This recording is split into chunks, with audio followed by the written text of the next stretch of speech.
YCP ruling చెప్పమంటే 5 సంవత్సరాలు వాళ్ళు ఏమంటారంటే ఈసారి మేము ఇచ్చిన సంక్షేమ పథకాలు మమ్మల్ని కాపాడతాయి, మొత్తం 175 గెలుస్తామంటున్నారు. అసలు ఏది పాసిబుల్ అవుతుంది? సంక్షేమం అంటే ఇప్పుడు వాళ్ళు అభివృద్ధి అంటున్నారు. అభివృద్ధి మన గుడివాడ నియోజకవర్గం ఒక్కటి చూపించమనండి. ఒక్క రోడ్డు మేము వేసామని చెప్పనండి. మాది డోకిపర్రి అండి. డోకిపర్రిలో 2 రోడ్లు ఉన్నాయి వేసేవి. చంద్రబాబు 2019లో శాంక్షన్ అయ్యి వేసే రోడ్లు తారేసేటప్పటికి ఆపేశారు. ఇవాళకి దిక్కు లేదు. ఆ కంకర్లు వేసిపోయి బండి బయటకు వస్తే పడిపోయి జనాలు మోకాలు పగిలిపోయి తలలు పగిలిపోయి నానా అవస్థలు పడుతున్నారు. ఇటు నిడుమల నుంచి కౌతరానికి ఒక రోడ్డు ఉంది, అది 4 సంవత్సరాల జట్టాగే ఉంది. ఎందుకు వేయలేదండి? అది వేస్తే అది అభివృద్ధి అంతే కదా.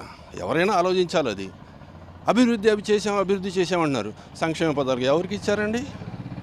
వాళ్ళు ఏదో కాగితాలు పెంచి మీరు నిశానీలు వేయండి, ఇదిగో ఇవి వచ్చి మొన్న చేయుతో ఇచ్చామన్నారు. ఇన్పుట్ సబ్సిడీ, తుఫాన్ సబ్సిడీ అయ్యి పడలా, ఈ చేయుత పడలా. ఇంకా ఇచ్చిందేంటి? ఇంకా వీళ్ళు అభివృద్ధి చేసామంటే ఏం చేశారు వీళ్ళు? సార్, ఈ గుడివాడ నియోజకవర్గానికి సంబంధించి నెక్స్ట్ వైసీపీ టీడీపీ పోటీగా ఉంటుందా, లేకపోతే సింగిల్ సైడ్ గెలుస్తారా? మేము సింగిల్ సైడ్ అనుకుంటున్నామంటే ఉంటే పోటీ ఉండవచ్చు. డబ్బులతో పోటీగా వస్తే రావచ్చు. జనం మాత్రం డబ్బుల్ని ఆలోచించమాకండి. ఇవాళ ఒక 1000 పెంచుకోవచ్చు, రేపు ఒక ఎదురైన 1000 తప్పుకోవచ్చు. 1000 అనేది మేము ఒక 2 రోజులు సంపాదిస్తే వస్తాం. మీరు 5 సంవత్సరాలు పోతుంది మనకి. అభివృద్ధి ఎక్కడ పోతుంది? ఇవాళ వరకు చేయని వాళ్ళు ఇప్పుడు కనుక గెలిస్తే అసలు చేయరు. ఇవాళ వరకు చేయలేదు, ఎలక్షన్ ముందు కూడా చేయలేదు. ఇంకొక 5 సంవత్సరాలు గెలిచి ఇచ్చామనుకోండి అసలు ఉడలో ఉండక్కర్లా మన జనం. గ్యారంటీగా ఉందండి, గ్యారంటీ. ఎందుకంటే ఒక సంవత్సరం నుంచి ఆయన చూస్తున్నాం. ఏది అడిగినా చేస్తున్నాడు.